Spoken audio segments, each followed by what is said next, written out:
PoJ के refugees के लिए एक गुड न्यूज है। पीओजे के रिफ्यूजीज के लिए एक खुशखबरी है जो लेफ्टिनेंट गवर्नर मनोज सिन्हा ने दी है। लेफ्टिनेंट गवर्नर मनोज सिन्हा ने यह कहा कि पीओजे के रिफ्यूजीज जम्मू कश्मीर का वो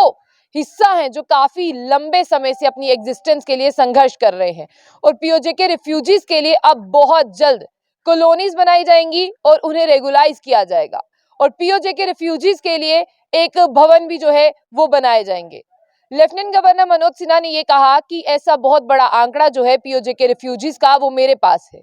और पीओजे के रिफ्यूजीज वो हिस्सा हैं, वो अहम हिस्सा है जिन्हें कोई नहीं भुला सकता। जब आपने देखा कि आजादी के बाद क्या हुआ, किस तरह से जो है वो लोग यहाँ पर रिफ्यूजी उन्हें करार दिया गया, लेकिन अब पीओजे के रिफ्यूजीज की इच्छाएं तब बढ़ गई जब जम्मू कश्मीर स्टेट के बाद यूटी बना। उन्हें लगा कि अब हमारे भी काम होंगे, लेकिन काफी लंबे समय से पीओजे के रिफ्यूजीज जो हैं वो प्रोटेस्ट भी करते हैं और ऐसी कोई भी चीज जो है अभी तक उन्हें नहीं दी गई है। जहां पर एक वोटिंग राइट्स की बात की जाती है, वो वोटिंग भी देते हैं, लेकिन जहां पर उनकी असेंबली में सीट्स की बात की जाती है, इस बार ये कहा जा रहा था कि उन्हें बढ़ा दिया जाएगा, लेकिन अभी तक जहां पर बात करते हैं ऐसा कुछ भी देखने को नहीं मिला है। लेकिन अब जो लेफ्टिनेंट गवर्नर मनोज सिन्हा ने कहा है वो बात बहुत ही हैरान करती है कि पीओजे के रिफ्यूजीज जितने भी लोग हैं उनके लिए कॉलोनीज बनाई जाएंगी और बिल्कुल थोड़े समय में उन्हें रेगुलाइज किया जाएगा और पीओजे के रिफ्यूजीज के लिए एक पीओजे के भवन भी बनाया जाएगा। और जहां पर बात करते हैं पीओजे के रिफ्यूजीज की इंटीग्रल पार्ट की बात करते हैं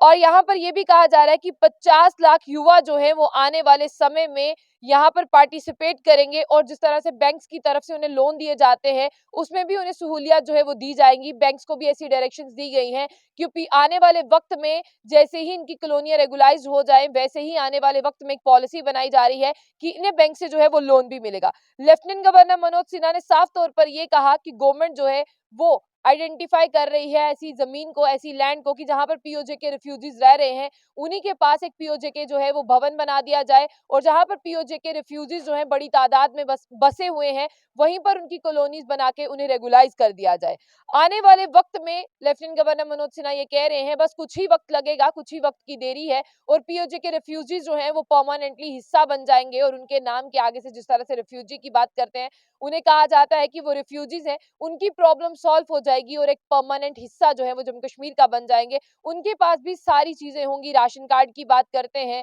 और उसके साथ साथ जिस तरह से आप देखिए इलेक्ट्रिसिटी बिल होना चाहिए और जिस तरह से बाकी और सहूलियत जो है वो भी उन्हें मिलेंगी जो एक आम नागरिक जम्मू कश्मीर के लोगों को मिलती है।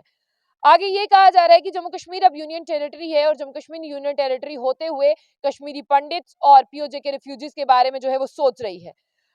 लेफ्टिनेंट गवर्नर मनोज सिन्हा ने मीडिया से बात करते हुए ये कहा कि डिविजनल कमिश्नर और रेवेन्यू डिपार्टमेंट जो है वो ऐसी जमीनों को आइडेंटिफाई कर रहा है जहां पर पीओजे के भवन बनाया जाए और जहां पर पीओजे के रिफ्यूजीज को जो है परमानेंटली सेटल किया जाए। काफी लंबे समय से वो सफर कर रहे हैं अपनी एग्जिस्टेंस के लिए, उनके बच्चे आज तक सफर कर रहे हैं नौकरी पाने के लिए, उनके बच्चों को कभी भी प्रायोरिटी नहीं मिल पाई क्योंकि उनके नाम के आगे जो है वो रिफ्यूजीज जोड़ा जाता है। पीओजे के भवन बनने के साथ और उनकी कॉलोनीज को रेगुलाइज करने के साथ ये समस्या खत्म हो जाएगी, वो जम्मू कश्मीर का एक अटूट अंग बन जाएंगे। तब उन्हें कोई भी ये नहीं कहेगा कि ये रिफ्यूजीज हैं या इन्हें जॉब में प्राथमिकता नहीं दी जाए या इन्हें जॉब में जो है वो प्रायोरिटी ना दिए जाए। उनके बच्चों को जो है वो प्रायोरिटी दी जाएगी जॉब्स में और एजुकेशन में। आगे लेफ्टिनेंट गवर्नर मनोज सिन्हा ये कह रहे हैं कि ये हिदायत जो है वो डिविजनल एडमिनिस्ट्रेशन को और रेवेन्यू ऑफिशियल्स को दे दी गई है कि वो जल्दी से जगह जो है वो आइडेंटिफाई करें। जिस तरह से जितने भी रेफ्यूजीज हैं खास तौर पर अगर उनका डाटा निकाले तो वो बॉर्डर एरियाज के पास है। तो लेफ्टिनेंट गवर्नर मनोज सिन्हा का ये कहना है कि पीओजे के रिफ्यूजीज हो या कश्मीरी पंडित हो, जिस तरह से कश्मीरी पंडित के लिए कॉलोनीज बनाई गई थी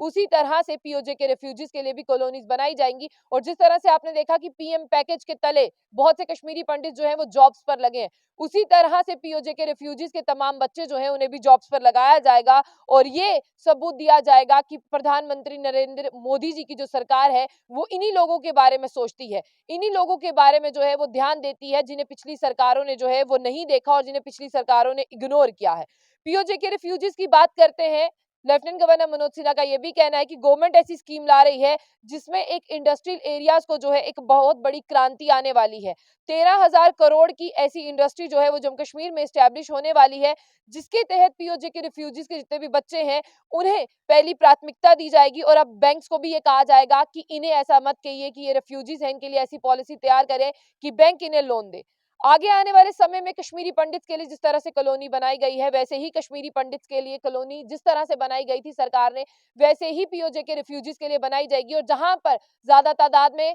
पीओजे के रिफ्यूजीज रहते हैं, उन कॉलोनीज को उन्हीं के नाम पर जो है अलॉट किया जाएगा। आगे आने वाले समय में 50 लाख जो युवा हैं वो स्पोर्ट्स रिलेटेड एक्टिविटी में हिस्सा लेंगे और वहां पर भी जो है एक दोहरी इन्वेस्टमेंट का जो है जिक्र किया जा रहा है कि पीओजे रिफ्यूजीज को जो है वो पहली प्राथमिकता यानी पहली प्रायोरिटी दी जाएगी। और ये हिस्टोरिक डिसीजन जो है लेफ्टिनेंट गवर्नर मनोज सिन्हा का कहना है कि ये प्रधानमंत्री मोदी जी की सरकार और खुद प्रधानमंत्री नरेंद्र मोदी जी ने लिया है जब स्टेट को यूटी बनाया गया था अगस्त 5 2019 को, कि सबसे ये इन्हीं लोगों के बारे में सोचा गया था, चाहे वो गोरखा समाज हो, चाहे वो पीओजे के रिफ्यूजीज हो, चाहे वो कश्मीरी पंडित्स हो, कि इन लोगों के अधिकारों का हनन हुआ है यानी वायलेशन हुई है और इन लोगों को जो है अधिकार मिलेंगे और इन लोगों के राइट्स जो है वो महफूज रखे जाएंगे और ये लोग एक अच्छी जिंदगी जी सके, बेहतर जिंदगी जी सके। अब साफ तौर पर आखिर में ये कहना है कि ये लोग जहां पर बसे हैं, बॉर्डर एरियाज के पास बसे हैं, तो वहां पर भी जो है इन्हें सेटल करने के लिए एक ऐसी पॉलिसी सरकार ला रही है। ऑफिशियल फिगर के अनुसार 31,619 ऐसी फैमिलीज हैं जिन्हें रजिस्टर किया गया था 1947 के बाद में, जिसमें से जो फैमिलीज है 26,319 जो है वो सेटल हुई हैं पूरे जम्मू कश्मीर में। और जब इंडो पाक वार हुआ था 1965 और 1971 में 10,065 फैमिलीज ऐसी थी जिन्हें रजिस्टर किया गया था छंब निबात बॉर्डर एरिया के पास। ये फिगर जो है वो सरकार के पास है। आगे 1947 के बाद जो युद्ध हुआ, उसके बाद जब आपने देखा कि भारत और पाकिस्तान अलग अलग हुआ, तो गवर्नमेंट ने जो है जितने भी पीओजे के रिफ्यूजीज थे जो गांव देहात इलाकों में रहते थे, 4 से 5 इंतजाम करे और एग्रीकल्चर एरिया में रहे ताकि आपके जो है अधिकार महफूज रह सके, आप अपना बिजनेस कर सके, आप अपने खाने पीने का बंदोबस्त कर सके। उनमें कुछ फैमिलीज ऐसी थी जो नहीं आना चाहती थी